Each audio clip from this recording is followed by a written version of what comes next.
Ever heard of a book called Anurag Sagar? Can't say that I have. It translates to Ocean of Love. Okay, yeah, I like that. How intriguing is that? It's definitely, a title that makes you think. And this isn't just some self-help book.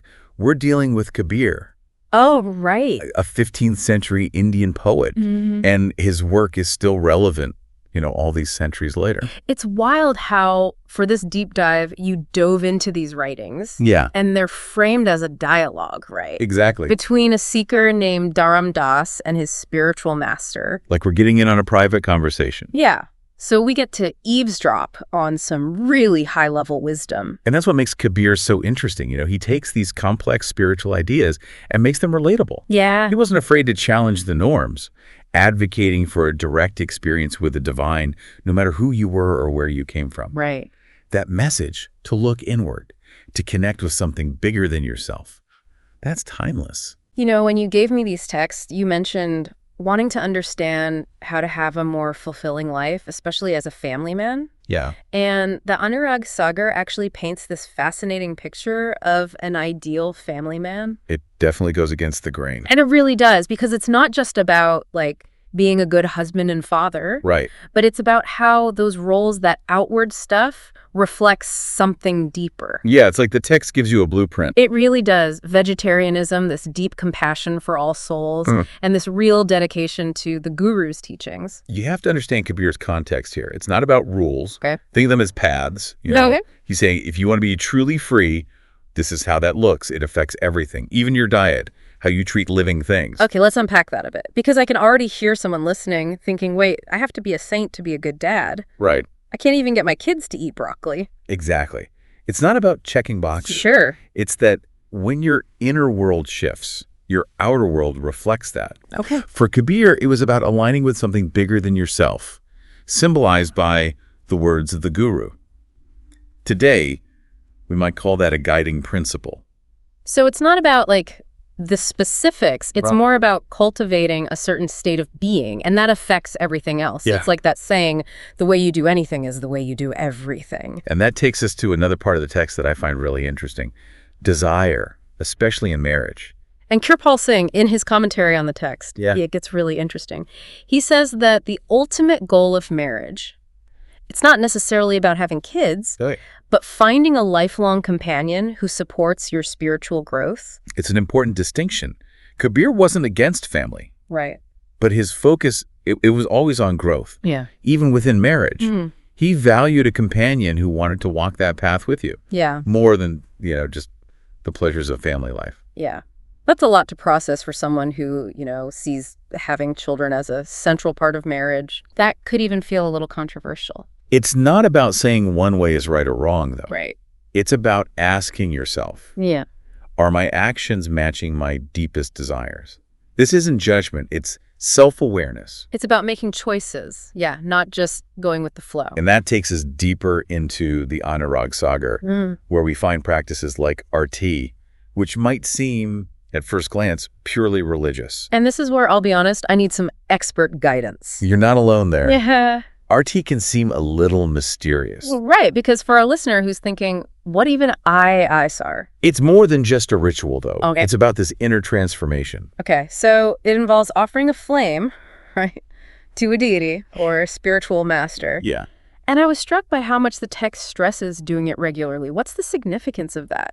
Well, we can't always be, physically near a teacher or in a temple or whatever. Right, right. But RT, it's like building a bridge. Even in your own home, on your own time, you're keeping that connection alive. Yeah. It's that seeking gesture. It's like we all have these little rituals in our lives that help us reconnect, find our center. And that gets to the heart of it, right?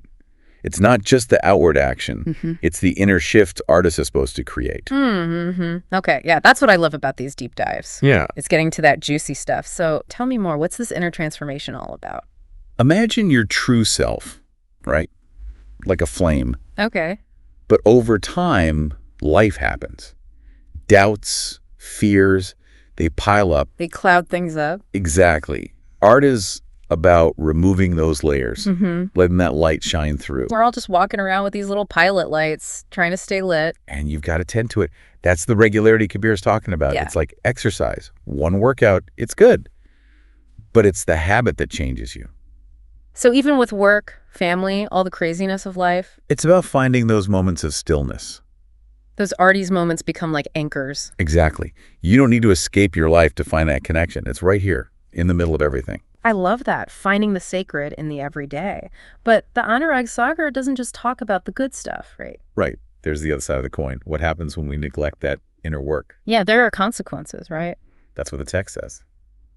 And that leads us to Shab, which we touched on earlier, that mystical sound current. Shab has always felt a little intangible to me, you know? Like trying to grab smoke. Yeah, exactly. Remember the ocean metaphor? Imagine sailing with no map, no compass, nothing. Oh, man, I'd be terrified. You're at the mercy of every wave, every gust of wind. Talk about overwhelming. That's what it's like to try to navigate life without Shabd.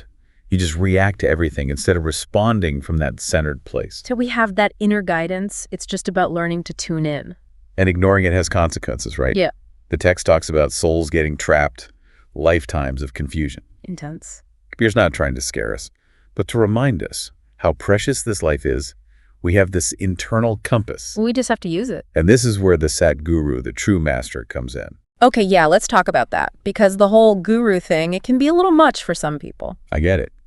It's not about blind faith, though.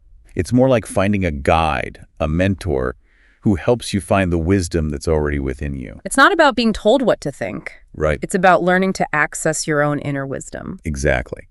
The Anurag Sagar says, a true master doesn't want followers. They want you to become a master of your own life. And it actually gives specific criteria for what a true master looks like, right? It does. Self-realization, compassion, this deep understanding of the spiritual path, that's what to look for. So it's not about, like, who's the most popular, who has the best marketing. It's about something deeper, something that shines through in their very being. So how do you find that in today's world?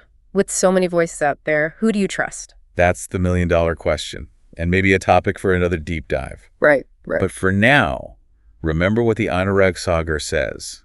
Discernment is key. Look for teachers who live what they teach. Walk the walk, not just talk the talk. And most importantly, their guidance. It should empower you. You shouldn't feel dependent on them. Exactly. Okay, so much good stuff here. But let's bring it back to Shabd. How do we actually tune into that inner guidance system? How do we hear it with all the noise of life going on? That's where things get really interesting, because the Anurag Sagar suggests that Shabd, it's not an external thing. It's not rituals. It's not even about intellectual understanding. So reading a book, even this book, Right. it's not going to magically give me the answers. Those things can provide context. Yeah. But Shab is about a direct connection with something bigger than yourself. And the key to cultivating that is spiritual practice. Okay, what kind of practice are we talking about here? The Anurag Sagar specifically mentions meditation, or Simran. And just to remind everyone, Simran means focusing your attention on a specific sound, a mantra, or a name of the divine, right? Exactly.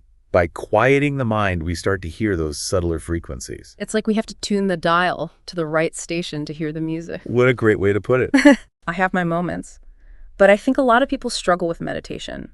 Oh, yeah. They try it, get frustrated. Especially with how demanding life is these days. And figure it's not for them. That's why having a guide who's walked the path themselves can be so helpful. They don't just say meditate, they show you how. It's like a personal trainer for your mind. Exactly. And that's the beauty of this lineage of masters, this passing down of wisdom through generations. Yeah. You're not alone in this. Okay, so to recap, Arti helps us cultivate that inner connection. Shabd is the guidance we receive. Right. And meditation, ideally with the help of a true master, can help us access it. You got it.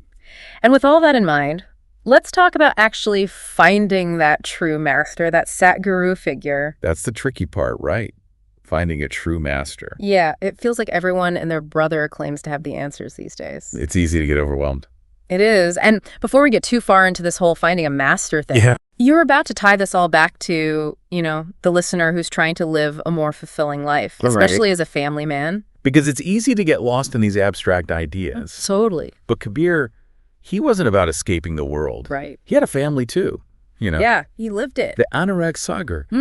It's about transforming your relationship with the world, not abandoning it. So how do we find that peace, that sense of purpose, even with all the chaos, the kids, the job, all of it? And the practices we've been talking about. Yeah. There are tools for that, for real transformation. Like RT Peak.